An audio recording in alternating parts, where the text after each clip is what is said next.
नमस्कार साथियों, स्वागत है आप सभी का एकलव्य पीसीएस में। साथियों, ये क्लास है हमारी आपदा प्रबंधन की और आपदा प्रबंधन की आज की क्लास में हम बातचीत करेंगे बाढ़ के बारे में।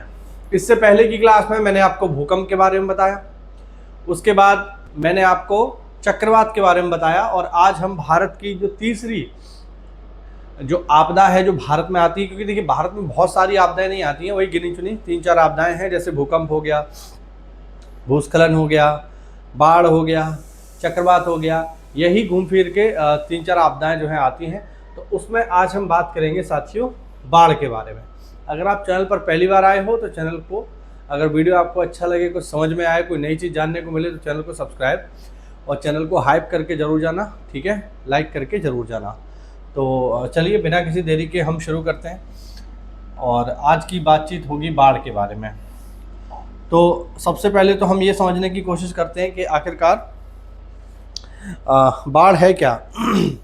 तो बाढ़ की अगर मैं परिभाषा लिखूं यहाँ पर, तो परिभाषा यहाँ पर हो जाएगी, जब एक विस्तृत भूखंड जलमग्न हो जाए,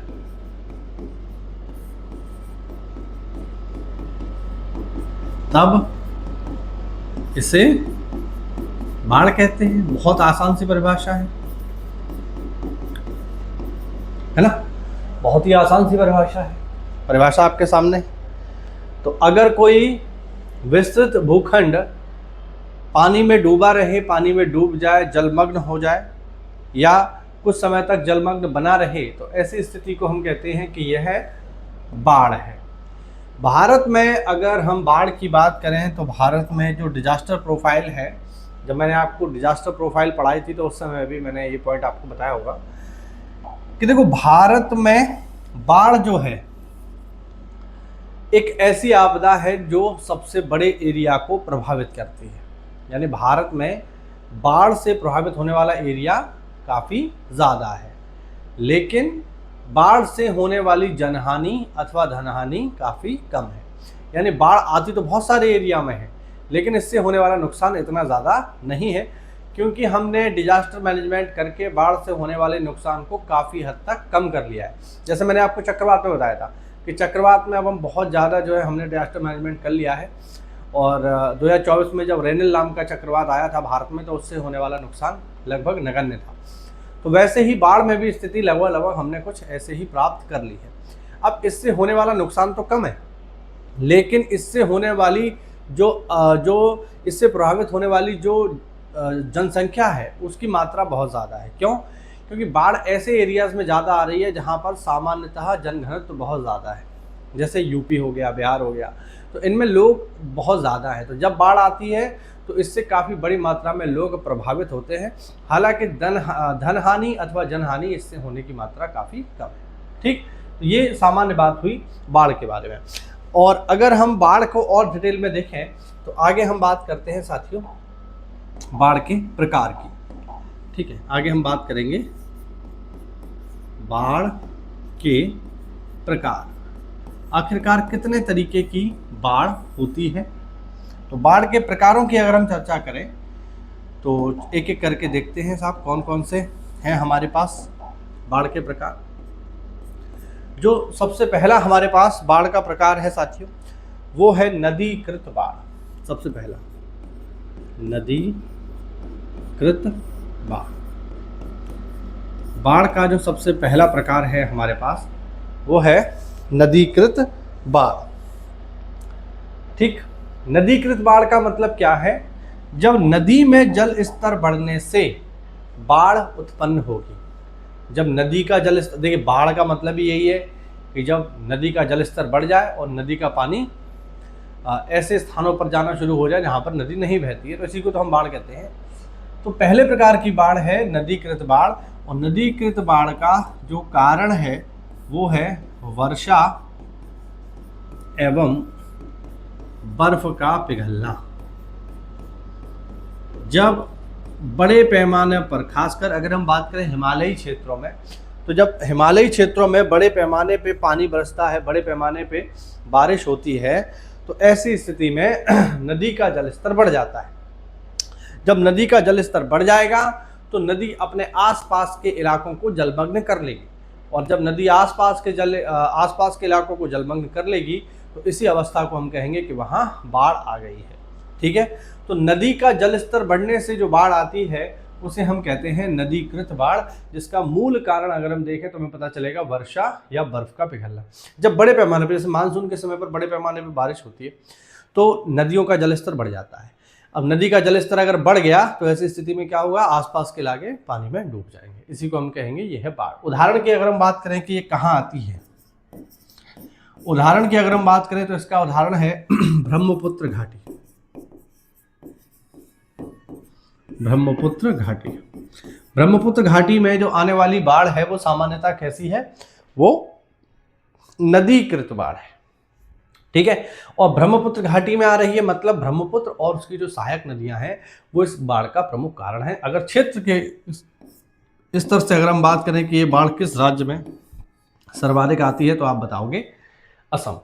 ठीक, तो बाढ़ का पहला प्रकार है हमारे पास नदीकृत बाढ़। ठीक है, उम्मीद करता हूं आपको समझ में आया होगा। दूसरा टाइप देखते हैं हम लोग। दूसरा जो हमारे पास इसका प्रकार है साथियों वो है तटीय बाढ़। तटीय बाढ़।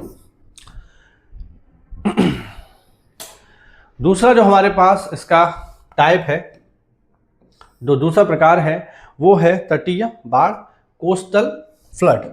अब तटीय बाढ़ में क्या होता है, बेसिकली जो तटवर्ती इलाके हैं, वे इलाके जो समुद्र के किनारे हैं, उनमें जो बाढ़ आती है उसे हम कहते हैं तटीय बाढ़। यानी समुद्री तटीय इलाकों में आने वाली बाढ़ को तटीय बाढ़ कहा जाता है। और तटीय बाढ़ के अगर हम कारण देखें, क्योंकि नाम से ही देखो परिभाषा क्या है वो तो आपको नाम से ही समझ आ जाएगा। जैसे नदीकृत बाढ़, नदी में आने वाली बाढ़, तटीय बाढ़, तटों पर आने वाली बाढ़। लेकिन हमें समझना ये है कि आखिरकार ये आ क्यों रही है। तो इसका जो मूल कारण होता है वो होता है चक्रवात। अब जैसे हम लोग चक्रवात ऑलरेडी पढ़ चुके हैं, मैंने आपको बताया चक्रवात कहाँ आते हैं चक्रवात आते हैं समुद्र के किनारे, मोस्टली ये समुद्र में आते हैं। तो जब मान लीजिए चक्रवात समुद्र में उत्पन्न होगा तो बड़ी मात्रा में पानी बरसाएगा। पानी बरसाएगा सबसे ज़्यादा कहाँ बरसाएगा, तटवर्ती क्षेत्रों में बरसाएगा। जब पानी बरसाएगा तो उन क्षेत्रों में पानी भर जाएगा या उस क्षेत्र की जो नदियाँ होंगी उनका जलस्तर बढ़ जाएगा और इस कारण से बाढ़ की उत्पत्ति होगी। ठीक है, तो इसका जो मूल कारण है वो है चक्रवात। दूसरा कारण क्या हो सकता है, समुद्री तूफान। भाई समुद्री तूफान भी तो आते हैं, तो समुद्री तूफानों के आने की वजह से भी बड़ी मात्रा में बरसात होती है और जब बरसात होती है तो फिर पानी भर जाता है, जिसे हम बाढ़ कह सकते हैं। और तीसरा इसका कारण है सुनामी। भाई सुनामी हम लोग जानते हैं, सुनामी में क्या होता है, बड़ी बड़ी विशाल समुद्री लहरें आती हैं। वो समुद्री लहरें क्या करती हैं, वो समुद्री लहरें तट पर बुरी तरह से टक्कर मारती हैं और कुछ समय बाद शांत हो जाती हैं। अब सुनामी आके तो चली जाती है, ऐसा नहीं कि सुनामी 2-4-10 दिन आती रहती है, वो तो कुछ समय के लिए आएगी और चली जाएगी। लेकिन जब सुनामी आकर के चली जाती है तो अपने साथ जिस वेग में वो पानी लेकर के आई थी उस पानी को वापस ही ले जाती है, उस पानी को वहीं छोड़ देती है, जिससे बाढ़ की स्थिति उत्पन्न हो जाती है। तो इस प्रकार से आने वाली बाढ़ को हम कहते हैं तटीय बाढ़। ठीक है, उम्मीद करता हूँ आपको समझ में आया होगा। तीसरे प्रकार की जो बाढ़ होती है साथियों उसे कहते हैं हम लोग सरोवरी बाढ़। सरोवरी, पॉन्डिंग फ्लड, सरोवरी बाढ़। तीसरे प्रकार की जो बाढ़ है हमारे पास उसे कहा जाता है सरोवरी बाढ़। सरोवरी बाढ़ मतलब पॉन्डिंग फ्लड। पॉन्डिंग फ्लड कब आती है, तो इसका अगर मैं यहाँ पे लिख दूँ पॉन्डिंग फ्लड कब आएगी, झीलों अथवा तालाबों का जल स्तर बढ़ने से। झीलों एवं झीलों और तालाबों का जब जल स्तर बढ़ जाता है तो उससे आने वाली बाढ़ कहलाती है सरोवरी बाढ़। अब ऐसा कब होता है, ऐसा साथियों तब होता है जब बड़े पैमाने पे बारिश हो जाए, ठीक है, या कहीं बादल फट जाए। मैं बादल फटने को भी इसी में एक्सप्लेन करूंगा अभी आपके सामने। ठीक है, तो इस तरीके से जब किसी भी वजह से ठीक है, बारिश की वजह से, या खासकर जो गोखुर झील होती हैं, ऑक्सबो लेक होती हैं, जो नदी से जुड़ी हुई होती हैं, जब नदी का जल स्तर बढ़ता है तो चूंकि वो झील नदी के साथ जुड़ी हुई है, तो ऐसी स्थिति में उस झील का भी जल स्तर बढ़ता है और उस झील के आसपास जो रहवास होता है वहाँ पर पानी भर जाता है, जिसे हम बाढ़ कहते हैं। ठीक है, तो किसी भी वजह से अगर झील या तालाबों का जल स्तर बढ़ रहा है तो वो क्या करेंगे, अपने आसपास के क्षेत्र को जलमग्न कर देंगे, जिसको कहा जाएगा बाढ़। ठीक है, उदाहरण अगर हम इसका देखें तो इसका सबसे बेस्ट उदाहरण है कश्मीर की बाढ़। कश्मीर की बाढ़, कश्मीर की बाढ़ कब आई थी? तो कश्मीर की बाढ़ संभवतः 2014 में आई थी। और किस नदी में आई थी? तो वो नदी थी झेलम। और झेलम नदी के साथ साथ इस बाढ़ पर एक विपरीत प्रभाव डाला झेलम नदी से जुड़ी हुई एक झील जिसका नाम है वूलर। ठीक है, तो वूलर झील जुड़ी हुई है झेलम से। जब झेलम का जल स्तर बढ़ा तो वूलर झील का जल स्तर बढ़ा, जिसकी वजह से आसपास के क्षेत्र जो थे वो पानी में डूब गए और एक बाढ़ की स्थिति उत्पन्न हुई। इस प्रकार से आने वाली बाढ़ को हम कहते हैं सरोवरी बाढ़। तो सरोवरी बाढ़ का बेस्ट एग्जाम्पल कश्मीर की बाढ़ है, याद रखना। ठीक है, अगला देखते हैं। अगला जो हमारे पास बाढ़ का उदाहरण है वो है मानवीकृत। ठीक है, क्योंकि देखिए इंसान हर जगह नाक घुसाता ही है, तो फिर यहाँ कैसे पीछे रह जाएगा। तो इंसानों ने यहाँ पर भी अपनी नाक घुसा रखी है ना। तो अगला है हमारे पास मानवीकृत बाढ़। मानवीकृत बाढ़ का क्या मतलब है भैया? ऐसी कोई बाढ़ जिसका कारण इंसान हो, जिसका कारण मानव हो। तो इस प्रकार से आने वाली बाढ़ को हम कहेंगे ये है मानवीकृत बाढ़। अब इंसानों से कोई भी क्षेत्र अछूता तो है नहीं, इंसान हर क्षेत्र में ही अपना वर्चस्व जमाता है, तो यहाँ पर भी वो पीछे नहीं है। मानवीकृत बाढ़ मूल रूप से इंसानों की वजह से आती है, और इंसानों में भी अगर हम देखें तो बांध टूटने से।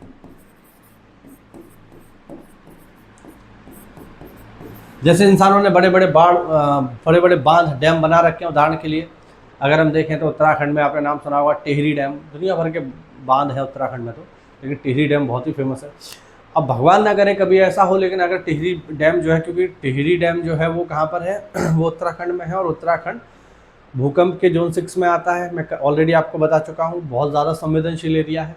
अगर वहाँ पर भूकंप आता है तो ऐसी स्थिति में बांध को नुकसान हो सकता है, और अगर बांध को नुकसान हुआ तो बांध टूट सकता है, और बांध अगर टूटा तो हजारों लाखों लीटर क्यूसेक पानी नीचे की तरफ चला जाएगा, जिससे बाढ़ और गंभीर समस्याएं उत्पन्न हो सकती हैं। तो किसी इंसानी गलती की वजह से जो बाढ़ आती हैं उन्हें कहा जाता है मानवीकृत बाढ़। उम्मीद करता हूं ये आपको समझ में आया होगा। ये हुए बाढ़ के प्रकार। अब हम बात करेंगे, ये तो ऑल ओवर वर्ल्ड में है, अब हम बात करेंगे भारत में बाढ़ की स्थिति क्या है। ठीक है, भारत में बाढ़ की स्थिति या भारत में बाढ़ प्रभावित क्षेत्र। अब हम भारत में, क्योंकि स्पेशली हम भारत में ही रह रहे हैं, तो भारत के संदर्भ में हम इसकी बातचीत करेंगे जरा, तो भारत इस बारे में क्या कह रहा है। ठीक है, तो भारत में अगर हम बात करें तो मैं आपको बता दूं, भारत का 12% एरिया, भारत का 12% क्षेत्रफल बाढ़ प्रभावित है। ठीक, भारत का कितना प्रतिशत एरिया बाढ़ से प्रभावित है? तो आप बताओगे 12। अब देखो, ये एरिया तो कम है, क्षेत्रफल बहुत ज़्यादा नहीं है, लेकिन बाढ़ से प्रभावित होने वाले लोगों की संख्या बहुत ज़्यादा है। तो याद रखना, बाढ़ एक ऐसी प्राकृतिक आपदा है जो भारत के बहुत बड़े क्षेत्रफल पर असर नहीं डालती है, लेकिन भारत की सबसे बड़ी आबादी पर असर डालती है। क्योंकि बाढ़ ये जिन क्षेत्रों में आ रही है, जैसा कि मैंने आपको अभी बताया, कि वो बहुत बड़ी मात्रा में जनसंख्या होल्ड करते हैं, चाहे उत्तर प्रदेश हो, चाहे बिहार हो, चाहे वेस्ट बंगाल हो। ठीक है, इनमें बहुत बड़ी मात्रा में आबादी रहती है, और जब बाढ़ आती है तो एरिया भले छोटा है, लेकिन जनघनत्व ज़्यादा होने की वजह से बहुत बड़ी मात्रा में लोग इससे प्रभावित होते हैं।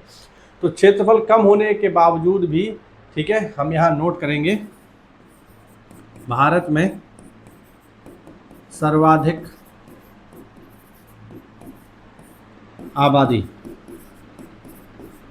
बाढ़ से प्रभावित होती है।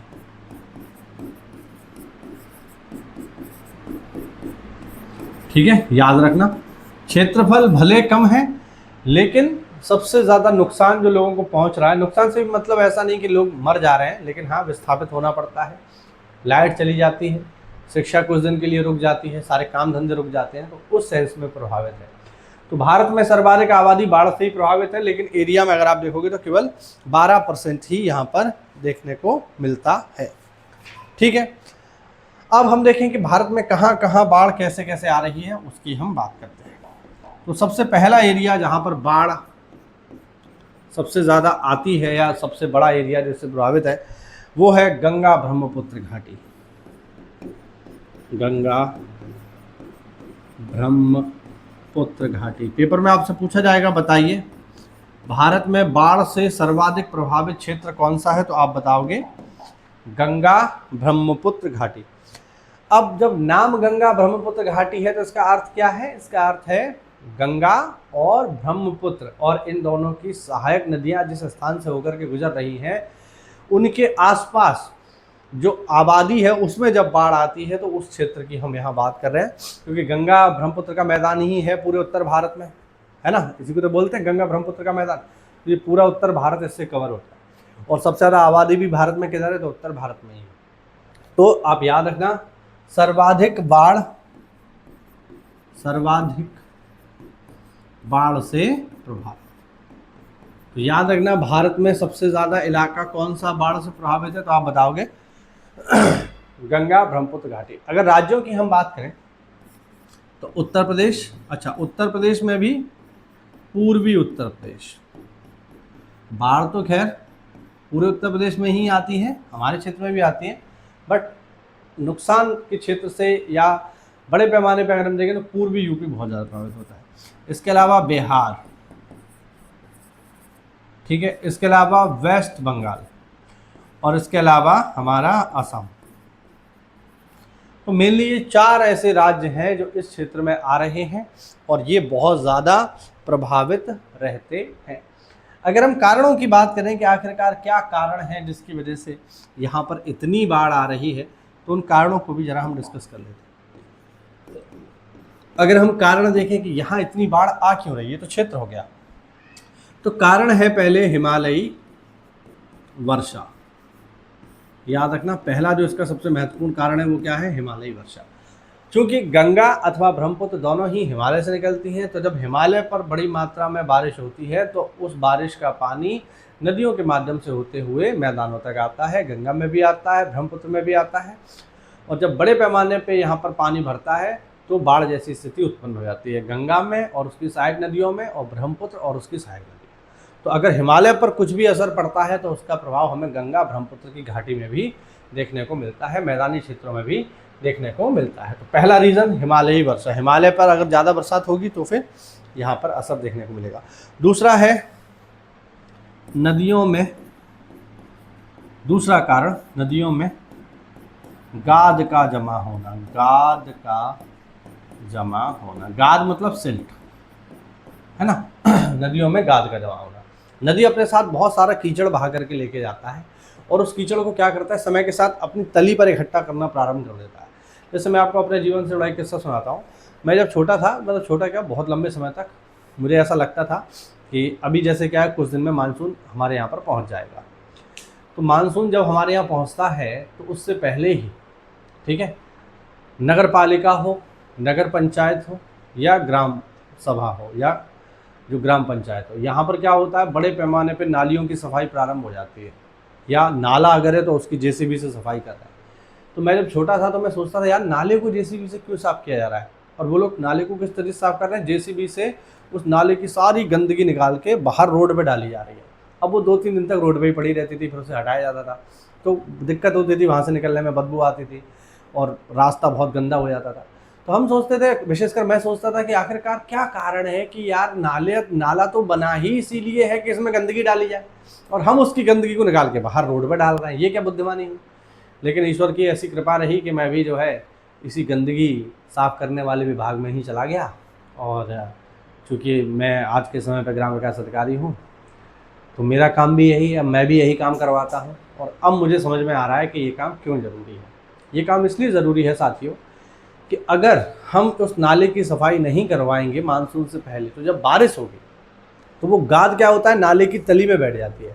जब नाले की तली में गाद बैठ जाएगी तो पानी जो बहेगा वो उस तली के ऊपर से बहेगा, जहाँ तक गाद है उसके ऊपर से बहेगा, और जब ऊपर से बहेगा तो पानी ओवरफ्लो हो जाएगा, क्योंकि गाद ने सारी जगह नाले की, जैसे अगर मैं आपको बना के दिखाऊं, मान लो ये कोई नाला है, ठीक है, ये नाला बह रहा है, अब गाद इसमें यहाँ पर बहुत ज़्यादा गाद जमा हो गई है ना, तो पानी जो बहेगा अब यहाँ से बहेगा, ठीक है, नीचे से नहीं बहेगा, इस स्थान से नहीं बहेगा, क्यों, यहाँ तो गाद जमा है, यहाँ से बह ही नहीं पाएगा, केवल इस स्थान से बहेगा।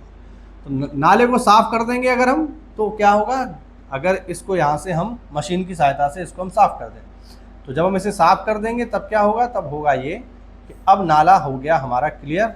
अब नाला जब क्लियर हो गया हमारा, तो अब हमारे पास ज़्यादा जगह है, अब पानी ओवरफ्लो नहीं होगा, क्योंकि हमने नाले की सफाई कर दी, तो नाला अपने लिमिट में ही रहेगा। आई बात समझ में? ऐसा होता है।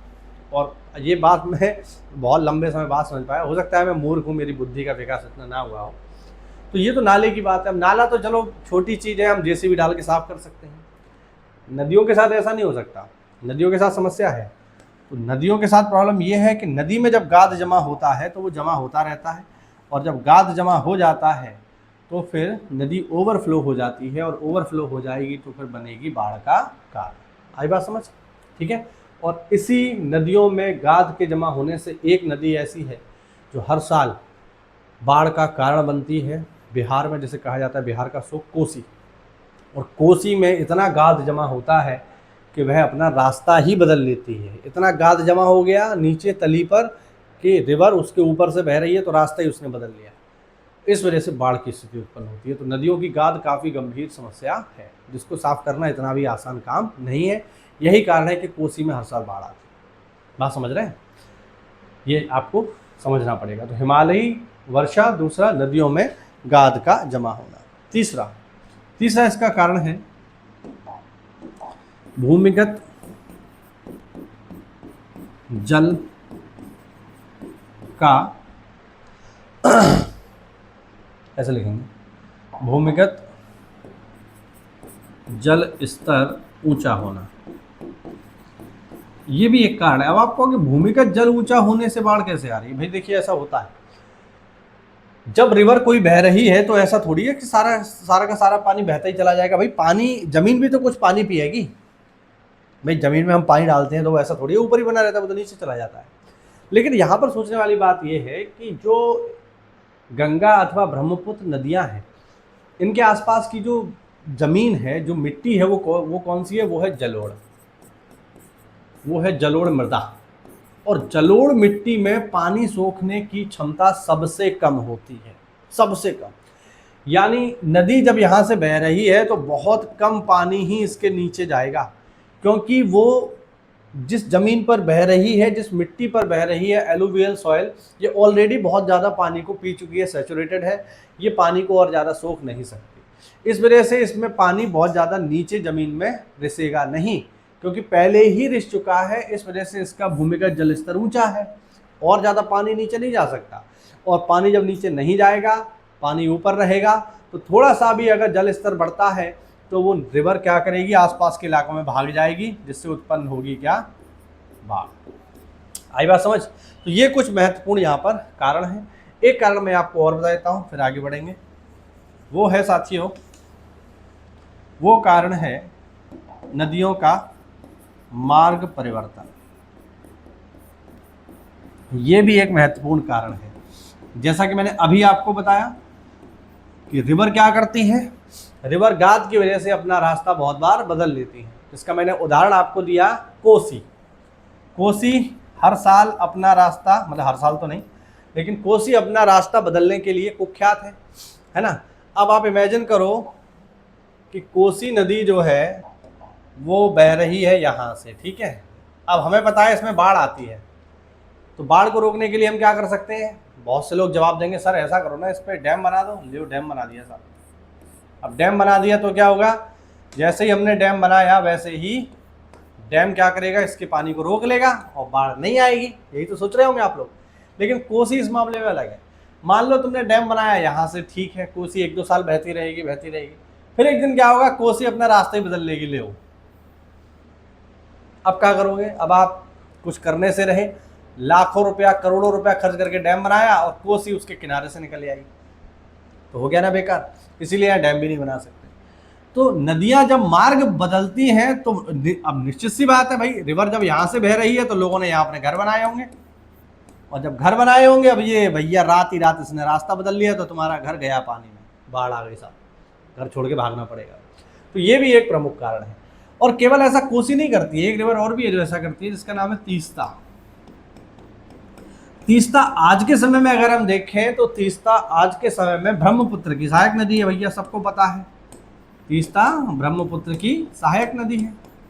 लेकिन हमेशा से ब्रह्मपुत्र की सहायक नहीं थी। एक समय ऐसा था जब तीस्ता गंगा की सहायक थी। अब आप बताओ क्या करोगे। एक समय में गंगा की सहायक थी, फिर रास्ता बदला, अब ब्रह्मपुत्र की सहायक है। तो जब रास्ता बदला होगा तो बाढ़ नहीं आई होगी भाई, नया रास्ता इसने बना लिया तो जो वहां पर घर होंगे वो डूबे नहीं होंगे, वहां बाढ़ नहीं आई होगी। तो ये कुछ प्रमुख कारण है जिसकी वजह से यहाँ पर बाढ़ देखने को मिलती है। उम्मीद करता हूँ आपको बहुत अच्छे से समझ में आया होगा कि भारत में सबसे ज़्यादा बाढ़ कहाँ आती है और क्यों आती है। दूसरा एरिया जो बाढ़ से भारत में प्रभावित है अब उसकी बात करते हैं। उसे हम कहते हैं गोदावरी, ऐसे लिखेंगे महानदी, गोदावरी, कावेरी नदी क्षेत्र। इन एरियाज में भी हमें बाढ़ देखने को मिलती है। ये एरिया मुख्य रूप से किधर है, ये एरिया मूल रूप से हमें दिखाई देते हैं दक्षिण भारत में, और दक्षिण भारत के इन इलाकों में भी हमें बाढ़ की समस्या देखने को मिलती है। लेकिन यहाँ बाढ़ आने का जो मूल कारण है, या यहाँ जो बाढ़ आ रही है उसका जो मूल कारण है ना, और इसमें भी हम अच्छा थोड़ा सा इसे करेक्ट करेंगे, यहाँ पे लिखेंगे नदी डेल्टा।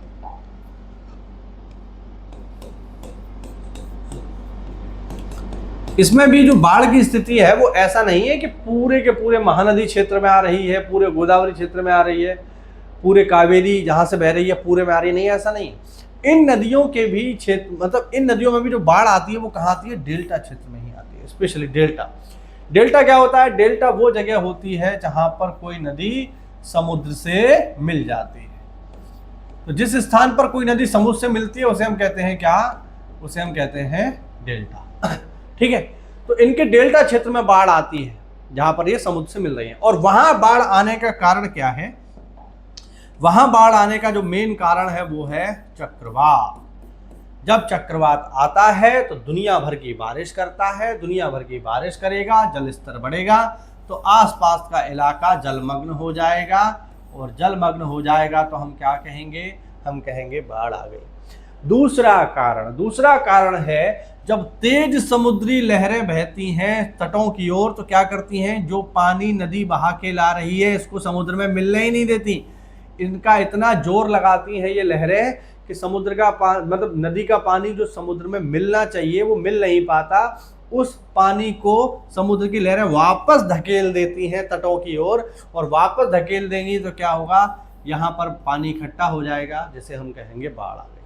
ठीक है, तो दूसरा इलाका जहाँ पर बाढ़ आती है वो ये है। लेकिन इतना ज़्यादा इसमें जो है इतना ज़्यादा प्रभाव नहीं पड़ता है, क्योंकि ना तो हर बार चक्रवात आता है और ना ही हर बार इतनी तेज लहरें आती हैं कि नदी को समुद्र में मिलने से रोक लें। लेकिन जैसे कि ऊपर हमने देखा जो गंगा ब्रह्मपुत्र का क्षेत्र है वहाँ पे तो बाढ़ आनी ही है, हर साल आती है, निश्चित बात है। तीसरा एक और इलाका है जहाँ पर बाढ़ आती है जिसे हम कहते हैं हिमालयी क्षेत्र।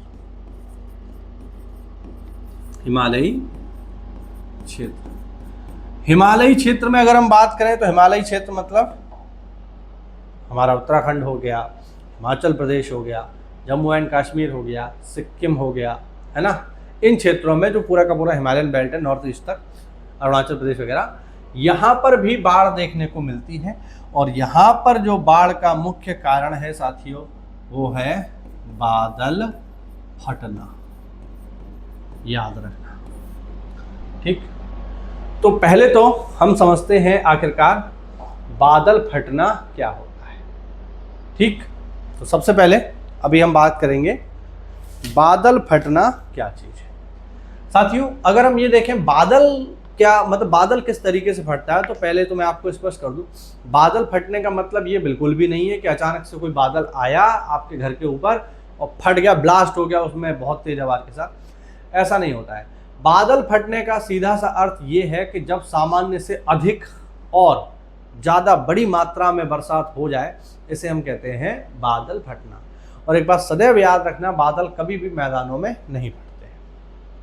यानी ऐसा कभी नहीं होगा कि उत्तर प्रदेश में बादल फट गया या कासगंज में या अलीगढ़ में, बिजनौर में, मतलब बिजनौर में तो खैर नहीं, कासगंज में, एटा में, अलीगढ़ में, हाथरस में, ये जो मैदानी वाले इलाके हैं, ठीक है, या आपका जो प्रयागराज है, लखनऊ है, इनमें कभी भी बादल नहीं फटेंगे।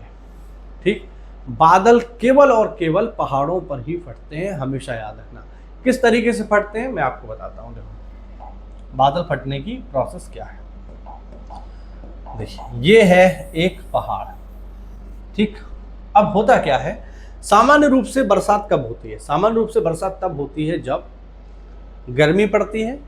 जब गर्मी पड़ती है तो गर्मी पड़ने से क्या होता है, गर्मी पड़ने से साथियों जो हमारा गर्मी पड़ने से जो हमारे जल स्रोत है ना, वो समुद्र हो सकता है, वो नदी हो सकती है, वो कोई नहर हो सकती है, कोई तालाब हो सकता है, यहां से गर्मी पड़ने से क्या होता है, वाष्प बनती है, भाप। ज्यादा गर्मी पड़ने से जब भाप बनती है तो बनते हैं बादल, ठीक है। अब ये बादल जो है, इस भाप के साथ जैसे जैसे ऊपर उठेंगे ना, जैसे जैसे ये भाप के साथ ऊपर उठेंगे, वैसे वैसे क्या होगा, इनका जो टेम्परेचर है वो लो होता जाएगा। क्यों? क्योंकि जैसे जैसे आप ऊंचाई बढ़ाओगे जमीन से, तापमान में कमी आती है, ठीक है। हाँ, जैसा कि हमारे पास डेटा है कि प्रति 160 मीटर की ऊंचाई पर तापमान 1 डिग्री सेल्सियस कम हो जाता है। अब जैसे जैसे ये बादल ऊपर की तरफ जाएंगे, टेम्परेचर लो होगा। टेम्परेचर लो होगा मतलब जमीन से जब उठे थे तब तो गर्म थे, है ना। लेकिन अब जैसे जैसे ऊपर की तरफ जाएंगे वैसे वैसे क्या होगा, ये ठंडे हो जाएंगे। और जब ये ठंडे हो जाएंगे तो इनके साथ साथियों जो वाष्प है ना, वो ठंडी होके पानी के फॉर्म में आ जाएगी। क्योंकि जब गर्म थे तो भाप थी, अब ऊपर चले गए तो ठंडी हो गई, और यहां पर ये बन जाएंगे पानी की छोटी छोटी बूंदें, ठीक है। और जैसे ही इन पानी की छोटी छोटी बूंदों की सापेक्षिक आर्द्रता 100% हो जाएगी। याद रखना, बारिश के लिए सापेक्षिक आर्द्रता का 100% होना बहुत आवश्यक है। जैसे ही इनकी सापेक्षिक आर्द्रता 100% हो जाएगी, वैसे ही ये पानी की बूंदों के रूप में नीचे आ जाएंगे और हम कहेंगे ये हो रही है बारिश, ठीक है। ये मैंने आपको बारिश होने की स्थिति बताई है। अब हम बात करते हैं बादल फटना। साहब बादल फटने की स्थिति क्या है, चलिए वापस आते हैं। ये तो सामान्य बरसात हो गई, ठीक है। अब हम देखेंगे बादल कैसे फटता है। अब होता क्या है साथियों, होता है ये कि जब हम पहाड़ों पर जाते हैं ना, हाँ जी, जब हम पहाड़ों पर जाते हैं, जैसे ये पहाड़ किसके हैं साहब, ये पहाड़ है हिमाचल के या उत्तराखंड के। अब इन पहाड़ों पर 2 दिशाओं से हवाएं आती हैं। पहली हवा आ रही है कहां से, पहली हवा जो आ रही है वो आ रही है अरब सागर से। यहां से पहली जो हवा या मानसून आ रहा है वो कहां से आ रहा है, अरब सागर से आ रहा है, ठीक है। और दूसरी जो मानसूनी हवाएं इधर आ रही हैं वो कहां से आ रही हैं, बंगाल की खाड़ी से, ठीक है। हाँ, अब इधर आ क्यों रही हैं, सवाल ये भी है कि यहां क्यों आ रही हैं। तो यहां इसलिए आ रही हैं क्योंकि जब मैंने आपको चक्रवात पढ़ाया था तो मैंने बताया था कि हवाएं हमेशा चलती हैं हाई प्रेशर से लो प्रेशर की तरफ। गर्मी के मौसम में जो समुद्री इलाके होते हैं, चाहे बंगाल की खाड़ी हो या अरब सागर हो, ये उत्तर भारत के मुकाबले ठंडे रहते हैं। जब गर्मी पड़ती है ना तो उत्तर भारत का जो इलाका है वो थोड़ा सा गर्म हो जाता है, और दक्षिण भारत का जो इलाका है वो अपेक्षाकृत ठंडा रहता है। ठंडे इलाकों पर होता है हमेशा हाई प्रेशर, और गर्म इलाकों पर हमेशा होता है लो प्रेशर। तो हवाएं कैसे जाएंगी, हाई प्रेशर से लो प्रेशर की तरफ। अब यहाँ पर कुछ लोग ये भी कह सकते हैं कि पहाड़ों पे तो ठंडी होती है, यहाँ लो प्रेशर कैसे। तो एक्चुअल में जब आप हवाएं पढ़ते हो, जब आप पवन पढ़ते हो, तो उसमें आपको घाटी पवन और पर्वतीय पवन भी पढ़ने को मिलती है। दिन के समय में जो हवाएं चलती हैं पहाड़ों पर, वो चलती हैं घाटी से चोटी की ओर, और रात के समय में हवाएं चलती हैं चोटी से घाटी की ओर। तो ये भी एक कारण है। तो होता क्या है, होता है ये कि जब हवाएं हाई प्रेशर से लो प्रेशर की ओर बढ़ेंगी और जैसे जैसे ऊपर की तरफ जाएंगी, ऊपर ही तो जा रही हैं ये, वैसे वैसे क्या होगा, टेम्परेचर लो होगा। टेम्परेचर लो होगा तो कुछ बादल यहाँ से आए हैं है ना। अब होगा क्या, चलिए थोड़ा सा अच्छे से मैं आपको डायग्राम बना के समझाता हूँ अब होगा क्या कि कुछ बादल तो यहाँ से आए हैं, ये वाले, ठीक है, कुछ बादल अरब सागर से आए हैं, और कुछ बादल आए हैं कहाँ से, कुछ बादल आए हैं बंगाल की खाड़ी से। तो ये भी अपने साथ जो है बहुत सारी नमी लेकर के आए हैं, और इस पॉइंट पर जब ये पहुँचेंगे तो ये दोनों बादल आपस में टकरा जाएंगे, ठीक है। और चूंकि ऊंचाई पर हैं तो टेम्परेचर कम हो जाएगा, तो बहुत सारे बादल यहाँ क्रिएट हो जाएंगे, ठीक है। और चूंकि ऊंचाई पर हैं तो जैसे ही इनकी सापेक्षिक आर्द्रता 100% होगी इस पॉइंट पर, जैसे ही यहाँ से ये टकराएंगे, वैसे ही क्या होगी, पहले तो इन दोनों के टकराने की वजह से यहाँ पर मेघ गर्जना होगी, बिजली कड़केगी बड़े पैमाने पे, एकदम बिजली कड़कने की आवाज़ होगी, बिजली गिर भी सकती है, ज़मीन पे गिरती भी है। और चूंकि जब दोनों वायु राशियाँ आपस में टकराएंगी तो यहाँ पर इन दोनों में जितना भी नमी है वो सब यहाँ पानी बन के बरसेगा, और यहाँ पर जो बड़े पैमाने पे बरसात होगी इसी को हम कहते हैं बादल फटना, ठीक है। बादल फटना, बादल फटना बेसिकली क्या होता है, जब अरब सागर से आने वाला मानसून बादल और बंगाल की खाड़ी से आने वाला मानसून बादल पहाड़ों पर आकर के एक दूसरे से टकरा जाते हैं। पहाड़ों पर आएंगे तो इन दोनों की वायु राशियां ठंडी हो जाएंगी, और ठंडी होने की वजह से जितना भी पानी अपने साथ लेकर के आए हैं, जितना भी नमी लेकर के आए हैं, वो सब यहीं बरसा देंगे, और बड़े पैमाने पे मोटी मोटी पानी की बूंदें गिरेंगी, जिसको कहा जाएगा बादल फटना। ये तो हुआ बादल फटना। लेकिन आज के समय की अगर मैं बात करूं तो आज के समय में थोड़ा सा चीज़ें बदल रही हैं। पहले की बात अगर हम करें तो पहले बादल फटने की जो घटनाएं होती थी साथियों, वो ज़्यादातर कहाँ होती थी, वो ज़्यादातर घटनाएं हिमाचल प्रदेश में होती थी। बादल फटने की जो अधिकांश घटनाएं हैं वो कहाँ होती थी, वो हिमाचल प्रदेश में होती थी। बट अब बादल फटने की घटनाएं हिमाचल प्रदेश से आगे की ओर खिसक गई हैं, हिमाचल प्रदेश के पूरब में।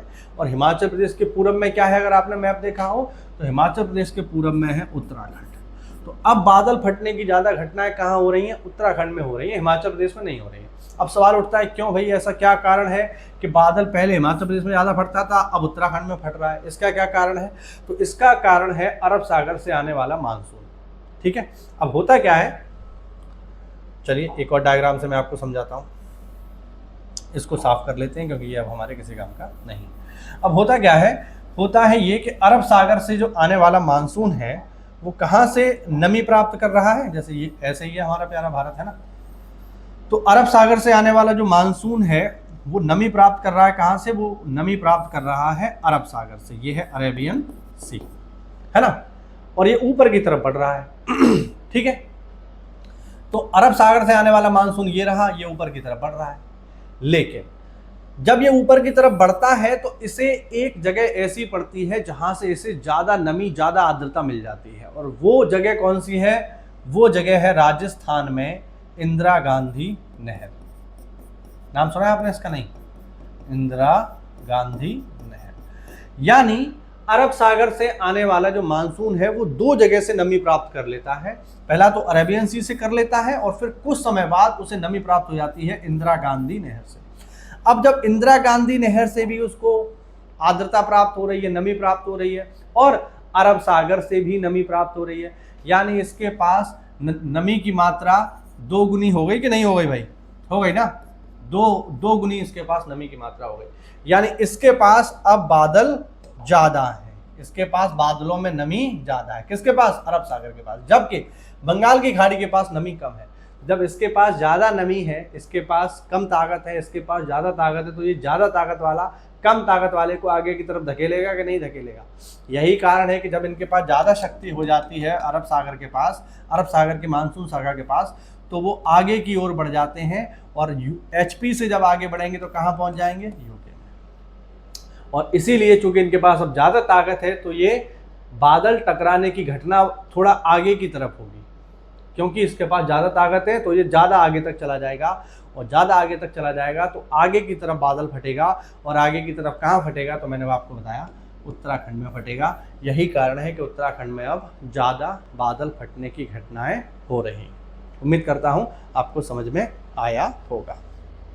ठीक है, तो ये हिमालयी राज्यों में मेनली रीज़न है किसका, ये हिमालयी राज्यों में रीज़न है बाढ़ का।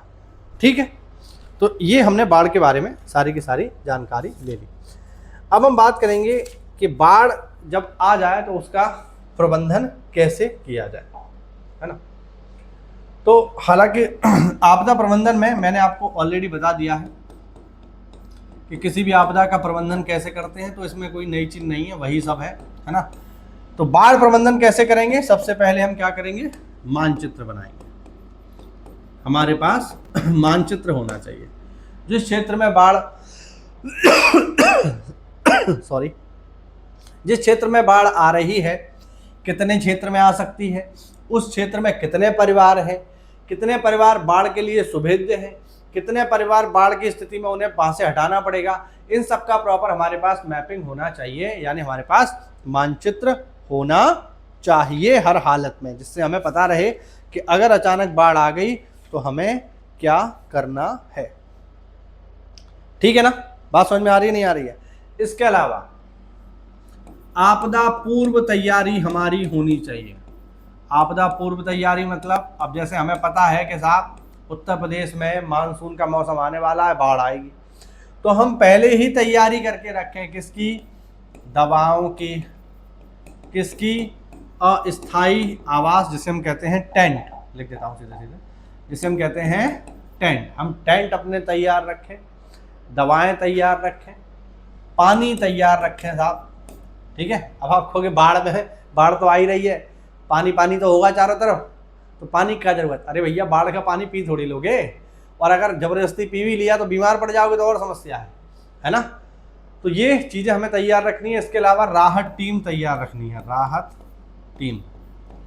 मेनली जो राजस्व विभाग की टीमें होती हैं वही इसमें शामिल होती हैं, कि अगर बाढ़ आ गई तो हम ऐसी स्थिति में क्या करेंगे। ठीक है, और हम क्या कर सकते हैं साहब, और हम यहाँ पर स्टीमर तैयार रखें, लोगों को रेस्क्यू करने के लिए हमारे पास स्टीमर होने चाहिए, जिससे बाढ़ में हम लोग जा करके उनको बचा सकें।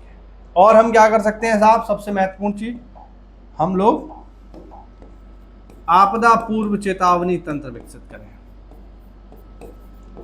Early warning system. तो अगर ये चीजें हम कर लें तो निश्चित रूप से बाढ़ से होने वाला नुकसान काफी कम हो सकता है। ठीक है ना, याद रखेंगे। अब यहाँ पर दो कुछ आयोग हैं, इन्हें और देख लो और फिर हम टॉपिक खत्म करते हैं। ठीक, बाढ़ को और किस तरीके से प्रबंधन करना है, तो जो मेरे स्टार्टिंग के वीडियोस हैं वहां पर आप जाके देख लो, आपको सब समझ में आ जाएगा। यहाँ पर मैं बेसिक बातें आपको बता रहा हूँ। ठीक है, अब यहाँ पे दो आयोग हैं, उनको आप और देख लीजिए, फिर हम टॉपिक खत्म करेंगे। पहला है राष्ट्रीय बाढ़ आयोग, राष्ट्रीय बाढ़ आयोग। अब राष्ट्रीय बाढ़ आयोग में क्या पूछ सकता है, इसका गठन कब हुआ, तो इसका गठन हुआ था 1976 में। अब ये मत पूछना काम क्या करेगा, ऑब्वियस बात है काम क्या करेगा, बाढ़ को नियंत्रित करेगा और क्या करेगा। ठीक है, और एक और नोट कर लो यहाँ पे, केंद्रीय जल आयोग, जो पेपर में आपसे पूछ सकता है। केंद्रीय जल आयोग, इसका गठन हुआ है 1945 में, यानी आज़ादी से पूर्व। इसका भी काम यही है साहब, किस तरीके से बाढ़ को कम किया जाए। और एक आयोग और नोट कर लो, गंगा बाढ़ नियंत्रण आयोग 1972, गंगा बाढ़ नियंत्रण आयोग। ये 1972 में जब बिहार में पटना में भयंकर बाढ़ आई थी, उसके बाद इसका गठन किया गया था। ठीक है, याद रखना। ठीक। और इसके मंत्री कौन होते हैं? तो इसके मंत्री होते हैं केंद्रीय जल संसाधन मंत्री जो होते हैं, वो गंगा बाढ़ नियंत्रण आयोग के अध्यक्ष होते हैं। इसी के साथ ये टॉपिक हुआ हमारा समाप्त। उम्मीद करता हूँ आपको नई जानकारी मिली होगी। ऐसा है तो वीडियो को लाइक करिए, चैनल को सब्सक्राइब करिए। मिलते हैं अगली क्लास में, तब तक के लिए जय हिंद, जय भारत, वंदे मातरम।